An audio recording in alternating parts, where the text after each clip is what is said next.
पिछले गांव में, पिछली जगह जहां मैं रुका था, उस कमरे में छत पर एक छिपकली चिपकी थी। छिपकली छत पे उल्टी लटकी थी।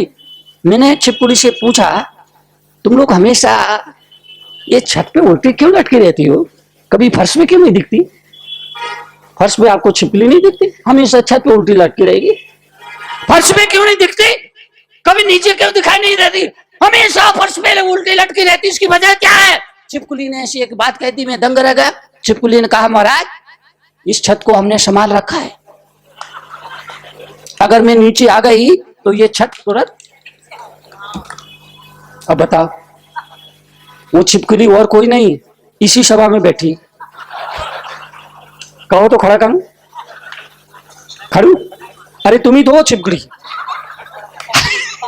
हर आदमी है वो छिपकली, हमारा मन है वो छिपकली। हम भी तो इसी भ्रम में जी रहे हैं। इस परिवार को हम चला रहे, इस समाज को हम चला रहे, इस दुकान को हम चला रहे, हम भी तो इस भ्रम में जी रहे हैं।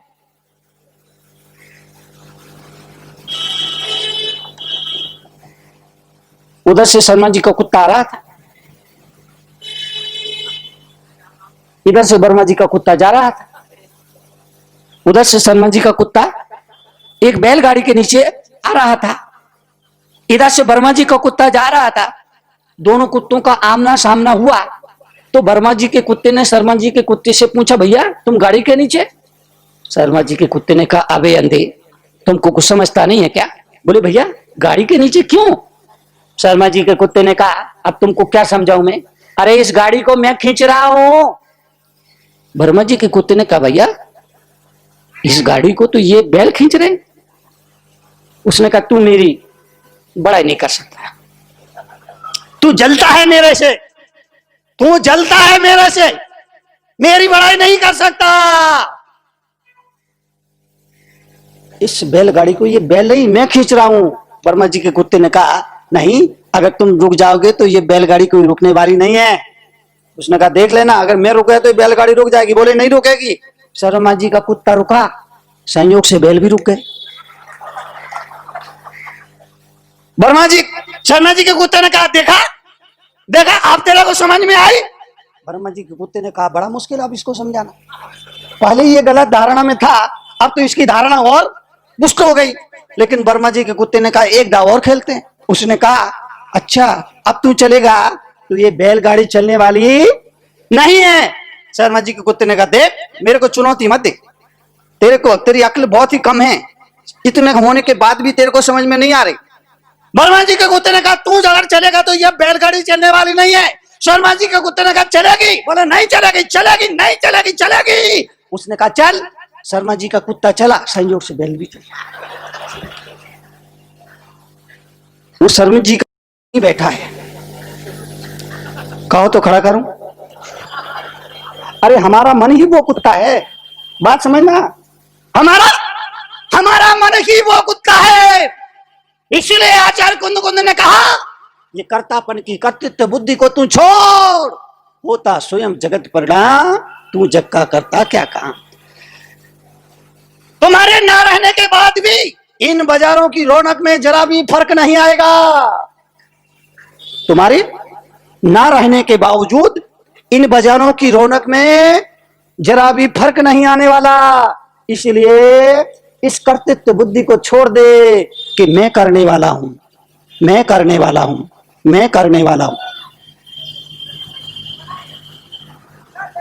इसीलिए धर्म की शरण में, समय साल की शरण में कोई जाता है, आचार्य कुंद उसको कहते हैं कि सुन मेरे भाई, दुनिया की चिंता करने वालों से तो दुनिया भरी पड़ी है, पर तेरी चिंता करने वाला दुनिया में तेरे अलावा और कोई नहीं है। दुनिया की चिंता करने वालों से, दुनिया की चिंता करने वालों से दुनिया भरी पड़ी है, पर तेरी चिंता करने वाला दुनिया में तेरे अलावा और कोई नहीं है। इसलिए आंखों को खोलते हैं, अज्ञान अंधकार को हटाते हैं और कहते हैं, मेरे भाई तू चिंता करता है, आदमी इस बात की चिंता करता है, मेरे बात दुकान का क्या होगा, मकान का क्या होगा। आचार्य कुंद कुंद कहते हैं दुकान मकान तो बीवी बच्चे कोई भी संभाल लेगा, तुझे चिंता ही करना है तो इस बात की चिंता कर कि मरने के बाद तुझे दुर्गति में कौन संभालेगा। तुझे चिंता ही करना तो दुकान मकान की चिंता मत कर, इसे तो कोई भी संभाल लेगा। चिंता ही करनी है तो इस बात की चिंता कर कि मरने के बाद तुझे दुर्गति में कौन संभालेगा। भ्रम को तोड़ा, अज्ञान को तोड़ा, सच्चाई को सामने लाए, यथार्थ की धरती पर खड़ा किया और उन्हें बताया भ्रम में मत जी, ये दुनिया भ्रम में जी रही है, ये दुनिया भ्रम में जी रही है। आदमी बच्चों को कम पालता है, गलत फहमियों को ज्यादा पाल रहा है, आदमी भ्रम में जी रहा है। एक पति ने अपनी पत्नी से कहा, एक पति ने अपनी पत्नी से कहा अगर मैं मर गया तो, पति बोली चुप, पत्नी बोली चुप। एक पत्नी ने अपने पति से कहा आदमी भ्रम में जी रहा है, आदमी भ्रम में जी रहा है। पत्नी ने अपने पति से कहा अगर मैं मर गई तो, पति ने कहा चुप। पत्नी को लगा देखो ये मेरे से कितना प्यार करते, मतलब मेरे मरने की खबर भी सुनना पसंद नहीं करते हैं। पत्नी ने फिर अपने पति से कहा अरे बाबा मान लो अगर मैं मर गई तो, पति बोला मैं तुझे मरने ही नहीं दूंगा। पत्नी को लगा देखो ये मेरे से कितना प्यार करते, मरने ही नहीं दूंगा। पत्नी बोली अरे बाबा सपोज करो अगर मैं मर गई तो। पति ने पत्नी के मुख पर हाथ रख दिया। पत्नी को लगा देखो ये मेरे कितना प्यार करते। पत्नी बोली अरे बाबा कल्पना करो अगर मैं मर गई तो। पति बोला अगर तू मर गई तो मैं तो पागल ही हो जाऊंगा। पत्नी को लगा देखो ये मेरे से कितना प्यार करते। पत्नी बोली पति से अरे बाबा सोचो अगर मैं मर गई तो। पति बोला अगर तू मर गई तो मैं तो पागल ही हो जाऊंगा। पत्नी बोली सच में पागल हो जाओगे। पति बोला हाँ हाँ मैं पागल हो जाऊंगा। पत्नी ने कहा इसका मतलब तुम दूसरी शादी नहीं करोगे। पति बोला अब पागल का क्या भरोसा, वो तो कुछ भी कर सकता। घर में मत जीना। तीर्थंकरों की वाणी, मुनियों की वाणी, जिन वाणी जगत कल्याणी यही कहती है घर में रहो, परिवार में रहो। पति होने के नाते जो आपका दायित्व है उसका पालन करो, पत्नी होने के नाते जो आपका फर्ज है उसको निभाओ, माँ बाप होने के नाते जो आपकी ड्यूटी उसे पूरा करो, बच्चे बेटा बेटी होने के नाते जो आपका दायित्व है उसे निभाओ। मगर मगर मगर यथार्थ की जिंदगी जियो। दो सच होते हैं, दो तरह के सच होते हैं, एक व्यवहारिक सच्चाई, दूसरी वास्तविक सच्चाई। एक व्यवहारिक सच्चाई, व्यवहारिक सच्चाई ये घर मेरा है, ये व्यवहारिक सच्चाई। ये बेटा ये बेटी मेरी है, ये पत्नी मेरी है, ये दुकान मेरी है, यह जमीन मेरी है, ये व्यवहारिक सच्चाई है। और वास्तविक सच्चाई तो ये है ये शरीर भी तेरा नहीं है। व्यवहारिक सच्चाई, दो तरह की सच्चाई होती है, एक व्यवहारिक सच्चाई और दूसरी वास्तविक सच्चाई। व्यवहारिक सच्चाई सबको याद है, पर वास्तविक सच्चाई, वास्तविक सच्चाई, वास्तविक सच्चाई ये शरीर भी मेरा नहीं है। एक भाई कल कह रहे थे महाराज आपको हमारी दिल्ली कैसी लगी, ऐसे बोल रहे थे जैसे दिल्ली इनके बाप की हो।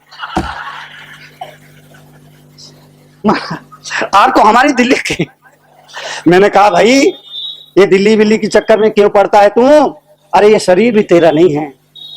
सच्चाई वास्तविक सच्चाई ये है ये शरीर भी तेरा नहीं है। इसलिए आपसे गुजारिश करूंगा, निवेदन करूंगा, जीवन में सब तरह की सुविधाएं हैं उसका इस्तेमाल उपयोग करो, लेकिन धर्म को मत भूलो, देव शास्त्र गुरु की भक्ति को मत भूलो। माल आपके पास में है लेकिन परमेष्टि के नाम की माला आपके साथ रहेगी तो आपके जीवन में सफलता ही सफलता होगी। स्वभाव को मीठा बनाओ, खाने को मीठा ना मिले तब भी स्वभाव को मीठा बनाओ। और सुबह से चीखिए मत, चिल्लाइए मत, सामने वाला गलती भी कर दे तब भी चुप रहिए। गुस्सा करना ही है तो 12 बजे बाद, अगर किसी के घर में आग लगाना ही है ओछी बात नहीं बोलता मैं, सारी बातों को आपने समझा। उम्मीद करता हूँ इन सूत्रों पर आप यकीन करें।